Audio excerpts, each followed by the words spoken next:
క్రీస్తునందు ప్రియమైన దేవుని పిల్లలారా, సమాజాన్ని గురించి ఆలోచిస్తున్నప్పుడు చాలా బాధగా ఉంటుంది. మీ అందరికీ తెలిసినటువంటి విషయము, మరి 10వ తరగతి 9వ తరగతి చదువుతున్నటువంటి ఒక బాలిక 14 మంది ఒకరు మార్చి ఒకరు ఆ బిడ్డని పాడు చేశారు. ఇది నేను చెబుతున్న మాట కాదు. ఈరోజు సాక్షి ఛానల్, ఇంకా అనేక ఛానల్లో ఈరోజు సోషల్ మీడియాలో మారుమోగిపోతూ ఉంది. అవి వింటున్నప్పుడు చాలా నా హృదయానికైతే బాధేస్తుంది. అంటే ఇది జరిగినటువంటి ప్లేస్ కూడా సత్యసాయి జిల్లా రామగిరి మండలం ఏడుగుర్రాలపల్లి.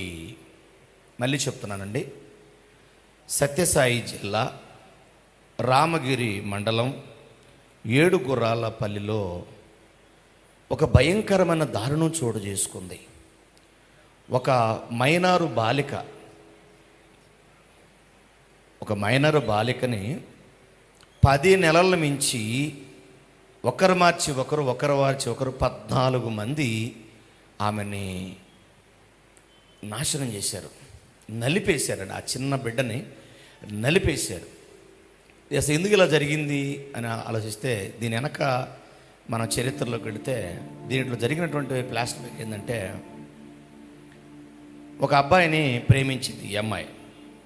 ఈ 9వ తరగతిలోనే ఈ అమ్మాయి చేసిన పెద్ద తప్పు ఏంటంటే, ముఖ్యంగా ఈరోజు యువకులు చాలా గుర్తుపెట్టుకోవాలి.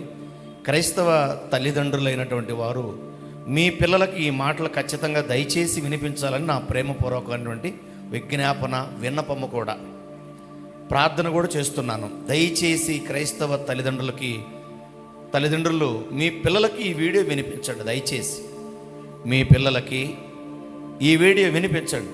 ఎందుకంటే 9వ తరగతి చదువుతున్న అమ్మాయిని 14 మంది, నాన్న హమ్మింగ్ వస్తుందమ్మా, 14 మంది పాడు చేశారు. అంటే నిజంగా దీనికి ప్రధానమైన కారణం, ఈమె ఒక అబ్బాయిని ప్రేమించింది, బాగా నమ్మింది, చాలా మంచిగా ఉన్నాడు, చాలా ప్రేమించినట్టుగా, చాలా యథార్థంగా, నీతిగా, నిజాయితీగా ఉన్నాడు. ఆమెను ప్రేమించాడు, చెట్లలోకి తీసుకొని వెళ్ళాడు. నమ్మకంగా తీసుకొని వెళ్ళి అనుకోకుండా ఇతడు ఏం చేశాడంటే, ఆ అమ్మాయిని కలుస్తున్నప్పుడల్లా, పాపం చేస్తున్నప్పుడల్లా తెలియకుండానే ఈ సెల్ ఫోన్తో మొత్తం రికార్డింగ్ చేశాడు. ఎలా రికార్డింగ్ చేశాడో తెలీదు. ఎంతో ప్రేమించాడు, నువ్వు నా సర్వస్వం అన్నాడు, ప్రాణం అన్నాడు, ఇదన్నాడు.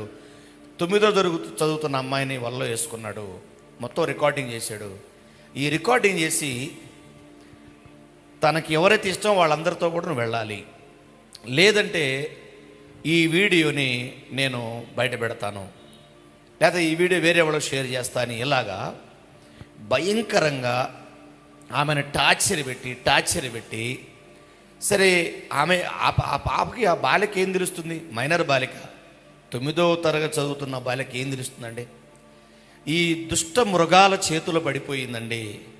ఎక్కడ నా గుట్టు బయట పెడతారో, ఎక్కడ నేను దిగంబరిగా ఉన్నట్టు, నేను చేసిన పాపాన్ని బయట పెడితే నా వెనకున్న తల్లిదండ్రులు ఏమంటారన్న భయంతో వేదన పడి కుంగిపోయి, ఎంతో ఏం చేయాలో, ఎటు తప్పించుకోవాలో అర్థం కాక ఆఖరికి పోలీసుల దగ్గరికి కూడా వెళ్ళి నా బతుకు బయట పెట్టుకుందాం అని చెప్పేసి అలా కూడా తెగించి వెళితే, కానీ వారు ఆ అమ్మాయిని పోలీస్ స్టేషన్ కూడా వెళ్లకుండా ఇంకా ఇబ్బంది పెట్టి రకరకాల ఫోటోలు చూపించి, వీడియోలు తీసి, ఎలా తీశారో తెలీదు, ఎవరు తీశారో, ఏ టైంలో తీశారో, తన దోస్తులు తీశారా, పక్కన వాళ్ళు తీశారో తెలియదు. కానీ మొత్తానికైతే ఆ వీడియోలు మొత్తం కూడా, ఆ పాప కార్యక్రమం వీడియోలన్నీ కూడా వేరే వాళ్ళు షేర్ చేసుకొని, వాళ్ళు ఒకరు మార్చి ఒకరు 14 మంది ఒక నెలలో కాదండి, 10 నెలల మించి 14 మంది వాడుకున్నారు ఆ పాపని.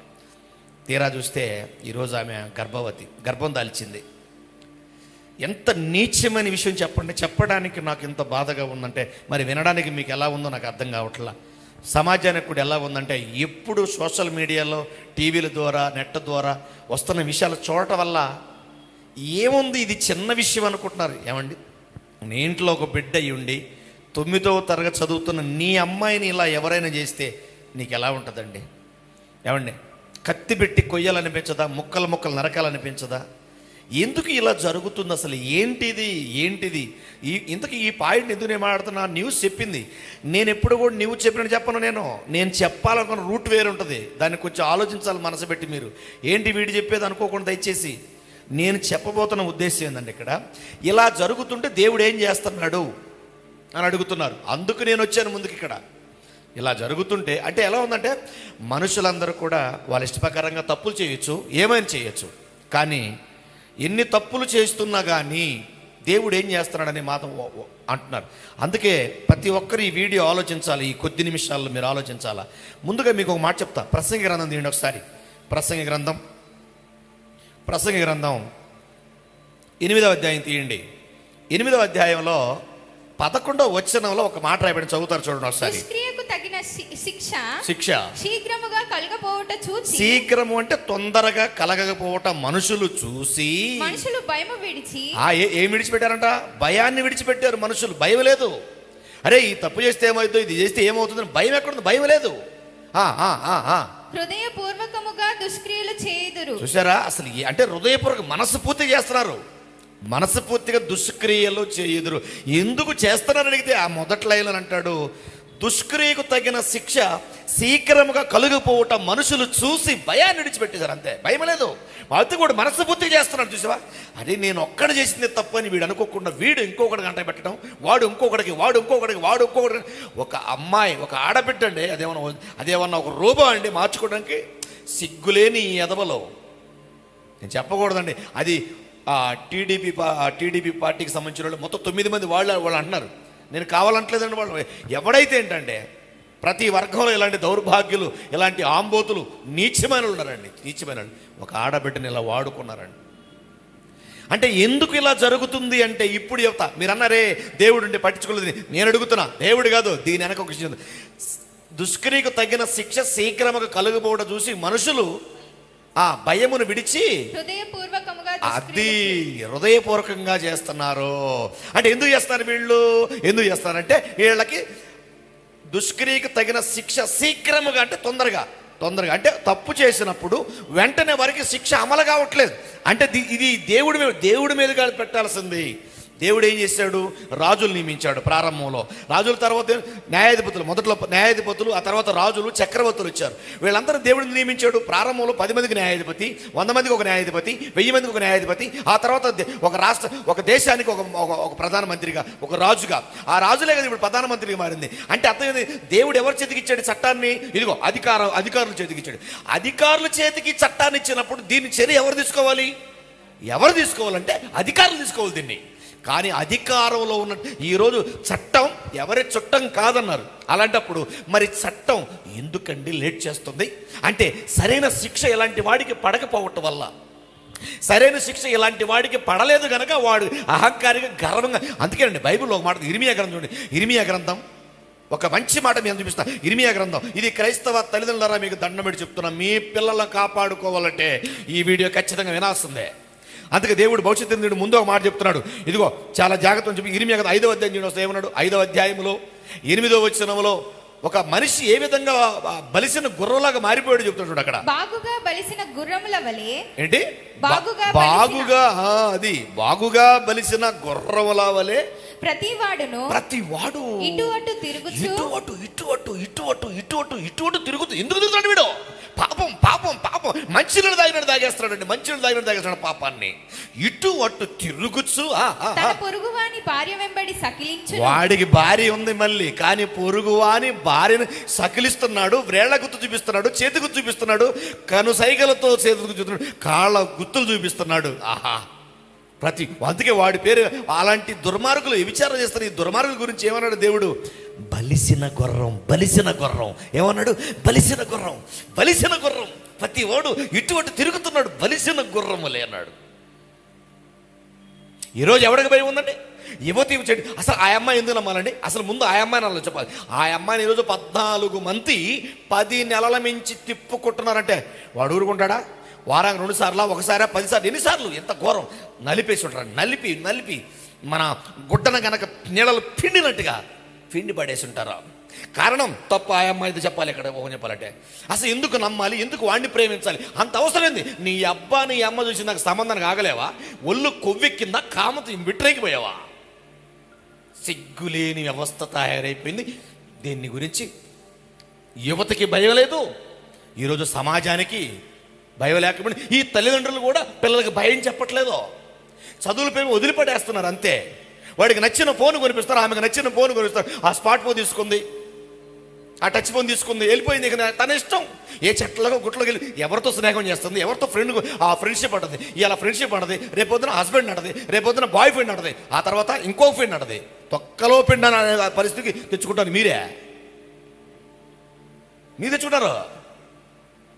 ఎంత అసభ్యం అండి ఇది. అందుకే ఆ బిడ్డ పాడైపోయింది, కారణం నమ్మింది. అందుకే బిడ్డలారా, నమ్మకండి. వాడు నమ్మకంగా వాడుకున్నాడు.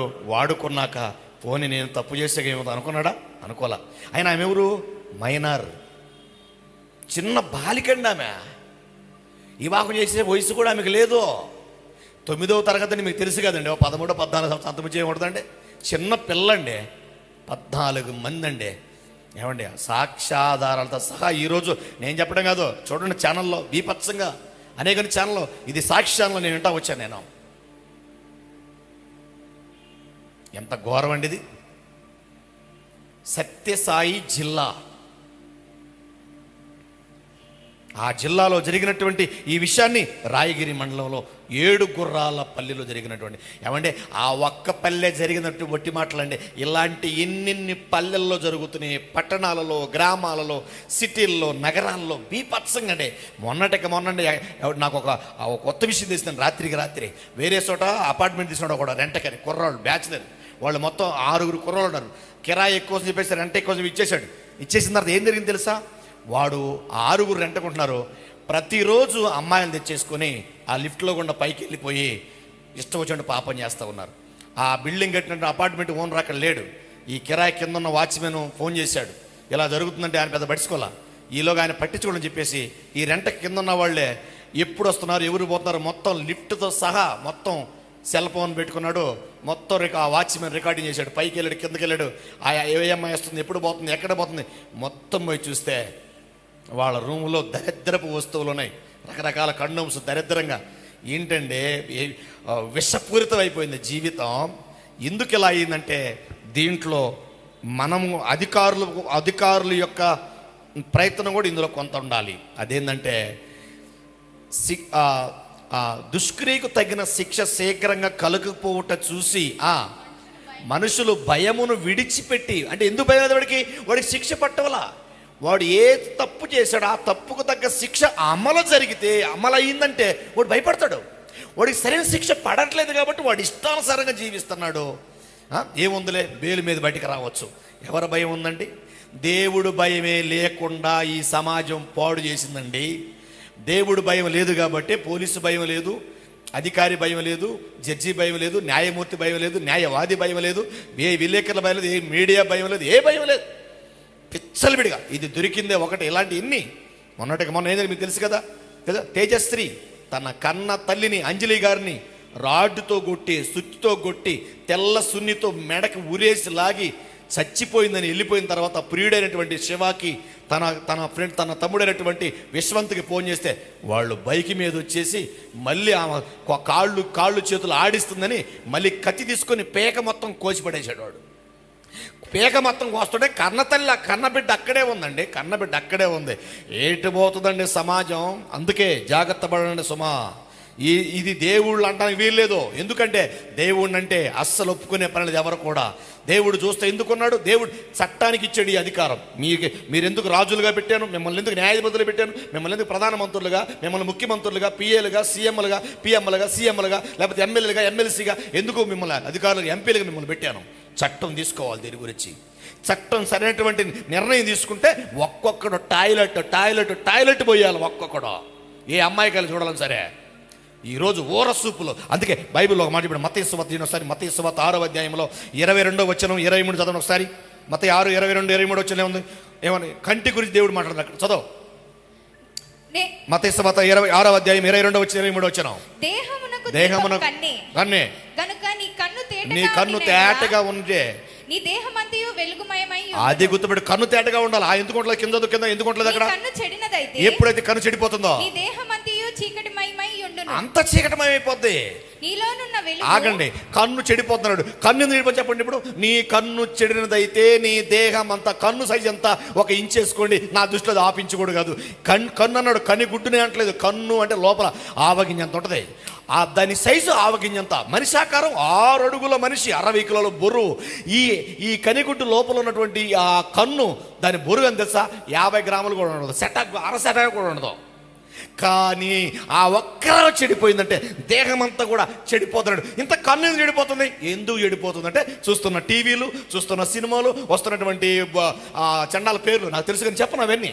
అసభ్యమైన కార్యక్రమాలు ఈరోజు నెట్ ఓపెన్ చేస్తే అసభ్యమైన కార్యక్రమాలు వస్తున్నాయి, చండాల కార్యక్రమాలు వస్తున్నాయి. ఇంకా ఈరోజు యూట్యూబ్లో చూస్తే అస్సలు ఒక్కొక్కరు ప్రోమో వీడియోని పెట్టుకొని ఇష్టం బలి తెగించారు, గడిమీరిపోయారు, విచ్చలవిడిగా జీవిస్తారు. అంతే, నోటికి ఇట్టొస్తున్న మాటలు చండాలంగా, అది రకరకాల మాట. ఎన్ని రౌండ్లు అంటున్నాయి. సిగ్గులేని వ్యవస్థ తయారైపోయినప్పుడు చట్టం దీని చర్య తీసుకుంటే దుష్కృతికి తగిన శిక్ష శీఘ్రముగా తొందరగా కలగకపోవడం చూసి మనుషుల భయాన్ని విడిచి హృదయపూర్వకంగా పాపం చేస్తున్నారు. హృదయపూర్వకంగా పాపం చేయకుండా అంటే చట్టం చూసుకోవాలి. దీని పని, దీని అధికారులు ఎవరున్నారో, దీని మంత్రులు ఎవరున్నారో, దీని ప్రధానమంత్రులు ఎవరున్నారో ఖచ్చితంగా తీసుకోవాలా. టీడీపీ నేతలు ఆ ఛానల్ చెప్తాను, టీడీపీలో ఉన్న వాళ్ళు ఈ 14 మంది అంట, బయట కదంట. నేను అడుగుతున్నా, ఏ పార్టీలో ఉన్నాడు సరుసుడేం కాదు, తప్పు చేసినాడు, తప్పు దొంగేవాడు, తప్పు చేసినాడు దొంగే. ఇప్పుడు ఆ బాలిక గర్భవతి అయ్యింది.